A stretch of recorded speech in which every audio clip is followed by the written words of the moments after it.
গিরির মা বলিল, হবা ঘরকে এলো নাই গিরির বাপ? নবীন বলিল, নাইল নাইল, ঘা কতক লাগাবো আজ জোরে। মেরনি গো মেরনি, গান সাধ্যে গেছে বা। হবাকে লিবে গো বড় যাত্রার দলে? স্ত্রীর উৎসুক প্রশ্নের জবাবে নবীন বলিল, লিবে, আদর করে লিবে, 10 টাকা মাইনা দিবে। তারপর গলা নামাইয়া বলিল, গিরেন মা আজ আসবে। কে গো? পুলিশ, বিন্দার বেটাকে পাকড়াবে আজ।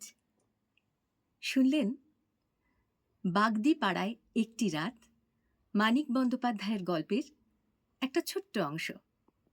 পুরো গল্প শুনতে হলে চোখ রাখুন গল্প নাটকে তুহিনার সাথে চ্যানেলে 26শে মার্চ বুধবার সন্ধে 6:30টায়। দেখতে ভুলবেন না কিন্তু।